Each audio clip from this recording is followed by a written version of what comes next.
So guys, welcome to our channel once again. In today's video on our JAMB Chemistry exam revision series, we have here these 10 JAMB repeated questions to answer on the topic water. So in short, stay till the end of this video. So let's start with the first question here. It says, a major process involved in the softening of hard water is A.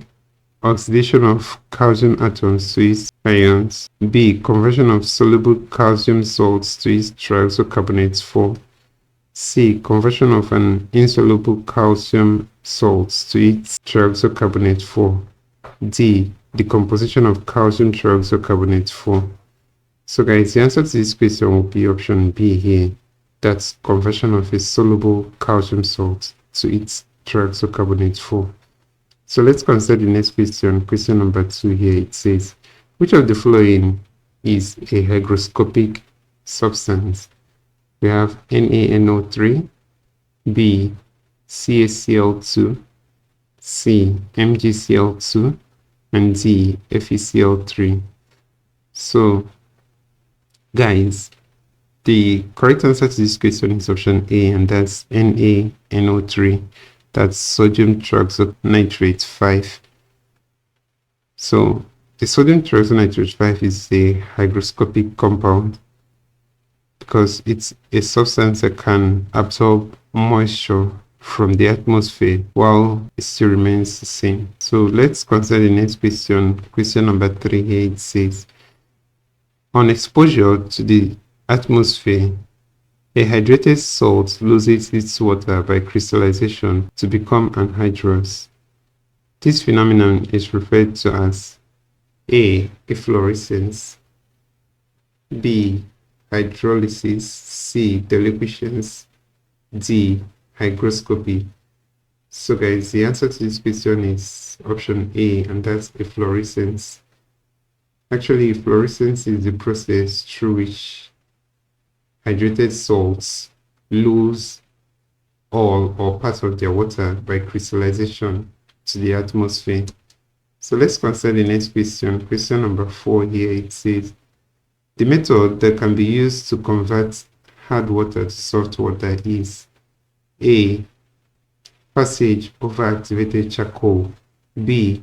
The use of an ion exchange resin. C. Chlorination. D. Aeration. So guys, the answer to this question is option B here, and that's the use of an ion exchange resin. So the use of an ion exchange resin is a method that can be used to convert hard water to soft water. So this process is used to soften water by exchanging the magnesium and calcium ions in the water with sodium ions. So that's it for that question. The next question here is question number 5. It says, steam changes the color of anhydrous cobalt 2 chloride from A. White to green, B. Blue to pink, C. White to red, D. Blue to white. So guys, the answer to this question is option B, and that's blue to pink. So let's consider the next question, question number 6. Sources of water includes the following except A. Well water, B. Spring water, C. Acid water, D. Rainwater. So guys, the answer to this question is option C, and that's acid water. So let's consider the next question, question number 7. It says, hardness of water is caused by the presence of the ions of A. Sodium and potassium, B. Calcium and sodium, C. Magnesium and silver, D. Calcium and magnesium. So guys, the answer to this question is option D, calcium and magnesium. So let's consider the next question, question number 8. The chemicals used to soften hard water involve the addition of A. Insoluble sodium compounds, which form insoluble precipitates of calcium and magnesium ions. B. Soluble sodium compounds, which form soluble solutions of calcium and magnesium ions. C. Soluble sodium compounds, which form insoluble precipitates of calcium and magnesium ions. D. Insoluble sodium compounds, which form soluble solutions of calcium and magnesium ions. So guys, the answer to this question is option C here. The chemicals used to soften hard water involve the addition of soluble sodium compounds which form insoluble precipitates of calcium and magnesium ions. So let's consider the next question. Question number 9 here. It says the percentage of water of crystallization in zinc tetraoxosulfate 6 heptahydrates is A 87, B 33%, C 44%, and D 55%. So guys, a simple way to go about this is just to calculate the molar mass of this zinc tetraoxosulfate 6 heptahydrate. So when you calculate the molar mass of this zinc tetraoxosulfate 6 heptahydrate, then you also have to calculate these 7 molecules of water.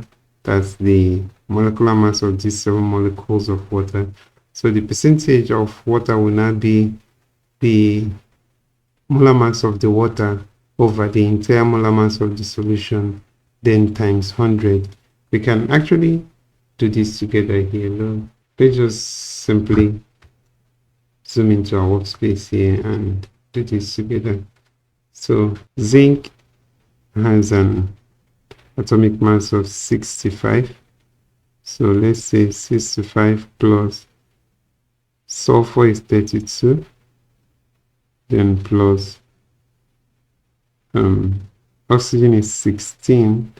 16 times 4 is about 64, and then this will be added to 7H2. So 7 times H2, H is 1 times 2, that's 2 times 7, that's 14 here. And then oxygen is 16, and 16 times 7, that's 112. So this will be, let's add all these together.